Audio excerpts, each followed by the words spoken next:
Episode की शुरुआत में हम इस एल्डर को देखते हैं जो कि इस जगह पर जितने भी ज्यादा कल्टीवेटर मौजूद थे उन सभी को बोलता है इस एग्जाम के नियम बहुत ही ज्यादा सरल हैं, क्योंकि इस माउंटेन के ऊपर जो सबसे पहले चढ़ेगा वह इस एग्जाम को पास कर लेगा और जो इस जगह पर ऐसा कर नहीं पाएगा वो अपने घर लौटकर जा सकता है।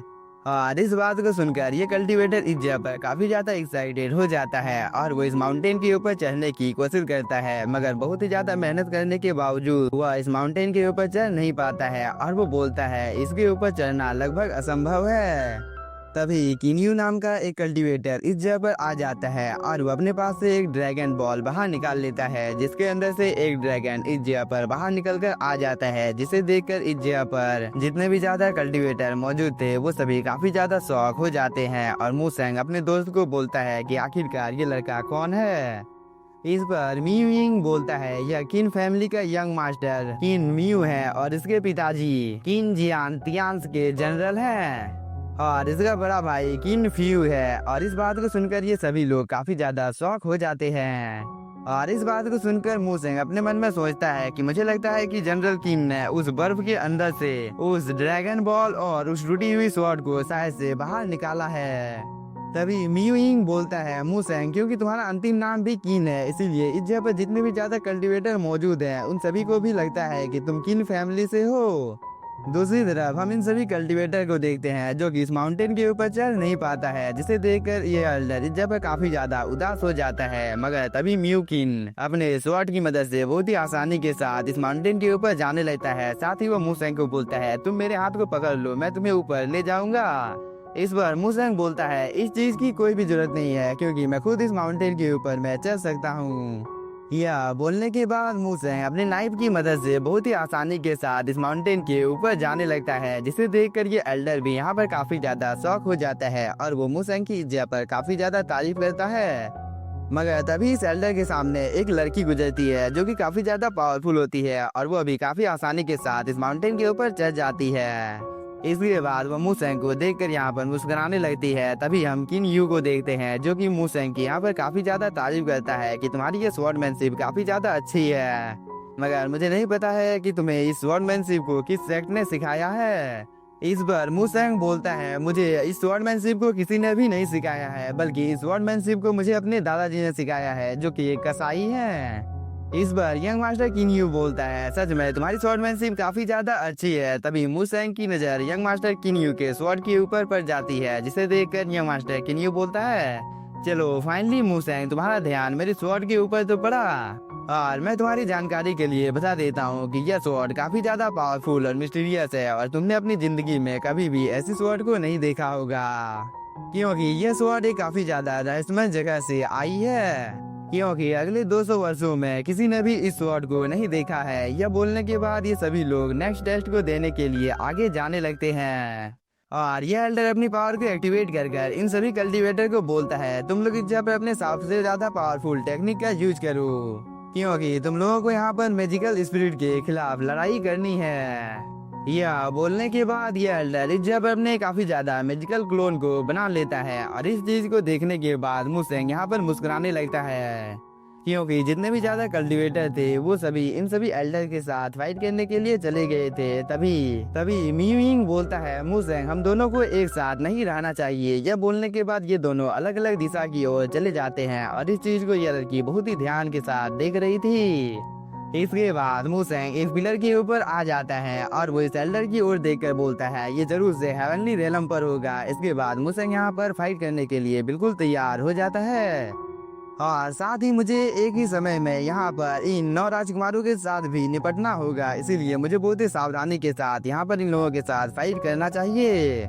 तभी ये एल्डर सेकंड राउंड को भी शुरू कर देता है और इस बात को सुनकर ये सभी डिसाइपल्स इस जगह पर अपनी पावर की मदद से इस एल्डर के ऊपर हमला करना शुरू कर देते हैं। मगर मूसेंग तो बस अपनी जगह पर रुककर इन सब चीजों को देख रहा था। तभी कई सारे मल्टीपल स्वॉर्ड मूसेंग के ऊपर गिरने लगते हैं, जिसकी वजह से मूसेंग बहुत ही तेजी के साथ इस पिलर के इर्द गिर्द में घूमने लगता है और वो इन सभी अटैक को डॉज करने के बाद इन सभी डिसाइपल को एक ही कर वो एलिमिनेट करने लगता है, जिसे देखकर इन सभी कल्टीवेटर को काफी ज्यादा गुस्सा आ जाता है, क्योंकि मूसेंग ने यहाँ पर एक ही झटके में इन सभी कल्टीवेटर को नीचे गिरा दिया था और वो बोलता है मैंने इस कंपटीशन को जीत लिया है। और इस चीज को देखकर ये एल्डर भी काफी ज्यादा शॉक हो जाता है, क्योंकि जितने भी ज्यादा बाकी के कल्टीवेटर होते हैं वो सभी एक साथ मिलकर यहाँ पर इस एल्डर के साथ फाइट कर रहे थे, लेकिन मुसेंग ने तो इन सभी कल्टीवेटर को ही नीचे गिरा दिया है। इसीलिए ये एल्डर यहाँ पर इतना ज्यादा शॉक होता है और वो मुसेंग के बारे में इस जगह पर कुछ लिखने लगता है। तभी ये एल्डर बोलता है, मुसेंग तुमने इस टेस्ट को पास कर लिया है। इस बात को सुनकर के सभी डिसाइपल काफी ज्यादा शॉक हो जाते हैं और किन्यू भी अब इस जगह पर बाकी डिसाइपल को एलिमिनेट करने लगता है, जिसकी वजह से वो अभी कुछ ही देर के अंदर में इस टेस्ट को पास कर लेता है। और इस चीज की देखा देखी यहाँ पर बाकी के सभी कल्टीवेटर भी एक दूसरे के साथ फाइट करने लगते हैं, जिसे देखकर इस एल्डर को काफी ज्यादा गुस्सा आ जाता है और वो अपने मन में सोचता है कि मुसेंग की वजह से ये सभी कल्टीवेटर यहाँ पर अब आपस में फाइट कर रहे हैं। मगर इस टेस्ट को किन्यू मियू इंग ने पास कर लिया था, जिसे देखकर ये लड़की बोलती है, अब मुझे इस जगह पर क्या करना चाहिए। तभी एक डिसाइपल इसके ऊपर हमला करने के लिए आता है, मगर ये लड़की तो बहुत ही आसानी के साथ इसे यहाँ पर पीट देती है और इस चीज की वजह से इस लड़की ने भी टेस्ट को पास कर लिया था, जिसकी वजह से इस एल्डर को यहाँ पर इसका भी नाम लिखना पड़ता है। और वो अपने मन में सोचता है, मुझे आशा है कि एडमिशन के टाइम पर मुसेंग को हटा दिया जाएगा। इसके बाद हम लोगों को कुछ देर बाद का टाइम दिखाया जाता है, जहाँ पर ये सभी कल्टीवेटर तीसरे टेस्ट को देने के लिए आ गए थे और ये एल्डर बोलता है, यह टेस्ट तुम लोगों के चरित्र की परीक्षा होने वाली है कि आखिरकार तुम लोगों का चरित्र यहाँ पर कैसा है। यह बोलने के बाद ये एल्डर यहाँ पर अपनी एनर्जी को रिलीज करता है, जिसकी वजह से जितने भी ज्यादा बुरे चरित्र वाले डिसाइपल इस जगह पर मौजूद थे उन सभी को काफी ज्यादा तकलीफ होने लगती है। मगर मुसेंग को तो इस चीज की वजह से जरा सा भी प्रॉब्लम नहीं हो रहा था और वो आराम से इस जगह पर मेडिटेशन कर पा रहा था। मगर यंग मास्टर किन्यू और इस लड़की को भी इस जगह पर थोड़ी सी तकलीफ होने लगती है, मगर ये लोग यहाँ पर हार नहीं मानते हैं। साथ ही मियू इंग भी इस जगह पर डटा रहता है। तभी इस एल्डर की नजर मुसेंग के ऊपर पड़ जाती है और वो बोलता है, बाकी सभी एल्डर ने तो इस लड़के की यहाँ पर काफी ज्यादा बुराई की है, मगर फिर भी ये लड़का इतने लंबे टाइम तक इस जगह पर बैठकर मेडिटेशन कैसे कर सकता है। क्या इसे इस जगह पर तकलीफ नहीं हो रही है? इसीलिए मुझे लगता है कि मुसेंग काफी ज्यादा अच्छा इंसान है। लेकिन यह सीन यहीं पर कट होता है और हम एक सारस पक्षी को देखते हैं, जो कि एक लेटर को लेकर इस एल्डर के पास आ जाता है, जिसमें इस जगह पर मुसेंग की उन सभी एल्डर ने काफी ज्यादा तारीफ की थी, जिसे देखकर इस एल्डर को थोड़ा सा गुस्सा आ जाता है और वो बोलता है, आखिरकार इस जगह पर चल क्या रहा है, क्योंकि कुछ एल्डर यहाँ पर मुसेंग की तारीफ किए जा रहे हैं, जबकि कुछ एल्डर तो यहाँ पर मुसेंग की बुराई कर रहे हैं। तभी ये लड़की आगे की ओर आकर बोलती है, मास्टर बाहर में 14 लोग अभी भी बचे हुए हैं, मगर 10 ही लोगों को एडमिशन दिया जा सकता है। साथ ही मास्टर गोंगनेंग ने 3 डिसाइपल की पहले ही एडमिशन की बात कर रही है। साथ ही आज से कुछ दिन पहले किन फैमिली ने हम लोगों को एक लेटर भी भेजा था, जिसमें लिखा हुआ था कि यंग मास्टर किन मियो किसी भी हालत में एकेडमी में प्रवेश करना चाहते हैं। इसके अलावा घुड़सवार सेना के जनरल किंग ताइसेंग सहित 6 और फैमिली है जो कि अपने बच्चों का एडमिशन यहाँ पर करवाना चाहते हैं। इस बात को सुनकर ये एल्डर एक एक कर इन सभी के नामों को यहाँ पर टिक कर देता है और वो अपने मन में सोचता है, शक्तिशाली लोगों को कभी भी नाराज करना नहीं चाहिए। इसीलिए ये एल्डर यहाँ पर 4 लोगों के नाम को काट देता है और वो बोलता है, मेरे पास इस जगह पर कोई भी रास्ता नहीं है। इसके बाद 2 एल्डर बाहर निकलकर आ जाते हैं और इस जगह पर हम मुसेंग को देखते हैं, जो कि इस लड़की से यहाँ पर बात करने की कोशिश कर रहा था कि तुम्हारा उपनाम मिस सी है और मेरे फैमिली के एक रिश्तेदार का भी नाम मिस सी है, इसीलिए क्या तुम दोनों का कुछ इस जगह पर लेना देना है। इस पर मिस सी बोलती है, मुसेंग तुम इस जगह पर मेरी काफी ज्यादा तारीफ कर रहे हो और मुझे आशा है कि हम दोनों को एक साथ इस जगह पर ताई कॉलेज में एडमिशन मिल जाएगा। तभी एक लड़की इस हॉल के अंदर से बाहर निकलकर आ जाती है और वो 3 राजकुमारों को इस जगह पर सीधे एम्परर से मिलने के लिए ताइक्सू टेम्पल में जाने के लिए बोलती है। इस बात को सुनकर मियुइंग इस जगह पर काफी ज्यादा खुश हो जाता है और वो मुसेंग को बाय बोलकर ताइक्सू टेम्पल की ओर चला जाता है और बाकी के लोगों को यह लड़की इस जगह पर कुछ और देर तक यहाँ पर इंतजार करने के लिए बोलती है। मगर इस चीज को देखकर यहाँ पर मिस सी को समझ में आ जाता है कि अब एडमिशन के लिए केवल 7 ही स्थान बचे हुए हैं। इसके बाद ये लड़की इन सभी डिसाइपल्स को लेकर इस हॉल के अंदर में आ जाती है और ये एल्डर अपना इंट्रोडक्शन दे देता है कि मैं ताई कॉलेज से चैंग लिंगयुन हूँ और मैं इस जगह पर तुम लोगों की QI को टेस्ट करने वाला हूँ। तभी मिस्री इस जगह पर मूसेंग को बताने लगती है कि इंपीरियल एकेडमी का शुद्ध यांग हॉल QI को रिफाइन करने का तरीका सिखाता है। और उनमें से सबसे ज्यादा प्रसिद्ध एल्डर चैंग लिंगयू हैं, जो कि अपनी गहरी साधना के लिए प्रसिद्ध हैं। इसीलिए मुझे यहाँ पर काफी ज्यादा डर लग रहा है। तभी एल्डर लिंगयू बोलता है, तुम सभी लोगों को यहाँ पर और बस 3 टेस्ट देने हैं। अगर तुम लोग इस 3 टेस्ट को पास कर लेते हो तो तुम लोग इस एग्जाम को भी पास कर लोगे। या बोलने के बाद एल्डर लिंगयू इस जगह पर कई सारे लकड़ी की स्वॉर्ड को ले आता है और वो एक स्वॉर्ड को लेकर यहाँ पर इन लोगों के साथ फाइट करने के लिए तैयार हो जाता है। और इस चीज को देखकर मूसेंग अपने मन में सोचने लगता है कि अपने स्वॉर्ड में मैं जिस एनर्जी को इकट्ठा करता हूँ वह एक बाल के समान है, लेकिन यह चीज काफी ज्यादा पावरफुल है, इसीलिए मुझे इस चीज को जीतने में काफी ज्यादा कठिनाई का सामना करना पड़ सकता है। तभी प्रिंसेस डिंगसांग आई की ओर आकर यहाँ पर इन सभी स्वॉर्ड को अपने कंट्रोल में कर उससे एल्डर के ऊपर हमला करने की कोशिश करने लगता है, मगर एल्डर लिंगयू तो काफी आसानी के साथ इन सभी स्वॉर्ड को डॉज कर लेता है।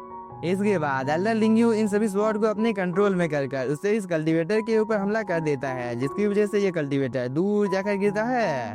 इसके बाद प्रिंस तियान की बारी आती है, जो कि अपनी एरी चोटी का जोर लगाकर एल्डर लिंगयू के ऊपर हमला करता है, मगर वो भी यहाँ पर एल्डर लिंगयू के सामने ज्यादा देर टिक नहीं पाता है। और इन सब चीजों को काफी ध्यान के साथ मूसेंग देख रहा था। साथ ही मिस्री अपने मन में सोचने लगती है कि यहाँ पर एल्डर लिंगयू की 3 चालों को कोई भी अब तक पकड़ नहीं पाया है, जो कि काफी ज्यादा बुरी बात है। तभी ये छोटी लड़की यंग मास्टर किन्यू को बुलाती है, जिसे देखकर एल्डर लिंगयू बोलता है, तुम किन फैमिली के यंग मास्टर हो, मगर मैं तुम्हारे ऊपर जरा सा भी दया नहीं दिखाऊंगा। इस बार किन्यू बोलता है, ठीक है एल्डर। यह बोलने के बाद किन्यू अपने स्वॉर्ड को बाहर निकाल कर उससे वह एल्डर लिंगयू के ऊपर हमला करने लगता है, जिसकी वजह से एल्डर लिंगयू और किन्यू कुछ देर तक इस जगह पर आपस में फाइट करते हैं, जिसे देखकर ये सभी डिसाइपल्स काफी ज्यादा शॉक हो जाते हैं, क्योंकि यंग मास्टर किन्यू की स्वॉर्डमैनशिप इस जगह पर काफी ज्यादा अच्छी थी। और कुछ देर तक फाइट करने के बाद फाइनली यंग मास्टर किन्यू ने यहाँ पर एल्डर लिंगयू के 3 चालों को समझ लिया था। और इस चीज को देखकर एल्डर लिंगयू भी काफी ज्यादा खुश हो जाता है, क्योंकि यंग मास्टर किन्यू ने इस टेस्ट को पास कर लिया था। साथ ही इस चीज को देखकर मिस सी भी यहाँ पर यंग मास्टर किन्यू की काफी ज्यादा तारीफ करने लगती है कि यंग मास्टर किन्यू तो सच में काफी ज्यादा पावरफुल है। मगर मूसेंग अपने मन में सोचने लगता है कि एल्डर किन्यू ने तो उन 2 डिसाइपल के साथ अपनी थोड़ी सी पावर का ज्यादा यूज किया था, मगर यंग मास्टर किन्यू जब एल्डर लिंगयू के साथ फाइट कर रहा था तब एल्डर लिंगयू ने अपनी कम पावर का यूज किया था। आखिरकार एल्डर किन्यू इस जगह पर ऐसा क्यों कर रहा है? इसीलिए मुझे लगता है कि इस जगह पर जरूर से कुछ गड़बड़ है। तभी ये छोटी लड़की अब मूसेंग को एल्डर लिंगयू के साथ फाइट करने के लिए बुलाती है, और मिस्सी यहाँ पर मूसेंग को सावधानी से फाइट करने के लिए बोलती है। इस बार मूसेंग बोलता है, मिस्सी आपको इस जगह पर मेरी चिंता करने की कोई भी जरूरत नहीं है। मगर एल्डर लिंगयू मूसेंग के नाम को सुनकर थोड़ा सा शॉक होता है और वो बोलता है, क्या तुम किन फैमिली से बिलोंग करते हो? इस बार मूसेंग बोलता है, नहीं मेरा तो बस उपनाम किन है। इस बार मूसेंग बोलता है, एल्डर म्यू क्या मैं इस जगह पर इन सभी स्वॉर्ड का यूज कर सकता हूँ? इस पर एल्डर म्यू अपने मन में कुछ सोचने के बाद बोलता है, तुम क्या एक साथ इतने ज्यादा स्वॉर्ड को कंट्रोल कर पाओगे? इस चीज की वजह से तुम्हें तो इस जगह पर और भी ज्यादा मुश्किल होगी। इस बार मूसेंग बोलता है, मैं तो मूर्ख हूँ, मुझे तो बस इस जगह पर ये करने दीजिए। यह बोलने के बाद वो 2 स्वॉर्ड को बाहर निकाल लेता है और वो उसे एल्डर लिंगयू के ऊपर हमला कर देता है, जिसकी वजह से एल्डर लिंगयू की हालत काफी ज्यादा खराब हो जाती है। और इस मौके का फायदा उठाकर मूसेंग इस जगह पर जितने भी ज्यादा स्वॉर्ड मौजूद रहते हैं उन सभी को अपने कंट्रोल में कर लेता है। और इस चीज की वजह से अब एल्डर लिंगयू की भी हालत काफी ज्यादा खराब हो जाती है और वो बोलता है, आखिरकार ये लड़का इतना ज्यादा पावरफुल कैसे हो सकता है? तभी मूसेंग इस जगह पर धीरे धीरे कर अपनी पावर को और भी ज्यादा बढ़ाने लगता है, जिसकी वजह से एल्डर लिंगयू की हालत काफी ज्यादा खराब हो जाती है। और एल्डर लिंगयू का इस जगह पर स्वॉर्ड भी डिस्ट्रॉय हो जाता है, मगर एल्डर लिंगयू अभी भी अपनी एरी चोटी का जोर लगाकर इन सभी स्वॉर्ड को रोकने की कोशिश कर रहा था। मगर जैसे ही मूसेंग अपनी थोड़ी सी पावर को बढ़ाता है तो इस चीज की वजह से एल्डर लिंगयू दूर जाकर गिरता है। साथ ही एल्डर लिंगयू यहाँ पर थोड़ा सा इंजर्ड भी हो गया था, और जब एल्डर लिंगयू अपने आसपास में देखता है तब उसे पता चलता है कि वो एम्परर के हॉल में आ गया है, इसीलिए ये सभी सोल्जर इसे इस जगह पर घेर लेते हैं। साथ ही एम्परर और ये सभी लोग अब इस जगह पर एल्डर लिंगयू की ओर देखने लगते हैं। मगर इसी के साथ हम लोगों का ये एपिसोड हो जाता है खत्म। तो अगर आप लोगों को एपिसोड पसंद आया होगा तो चैनल को सब्सक्राइब कीजिए और वीडियो को like. Thank you for watching.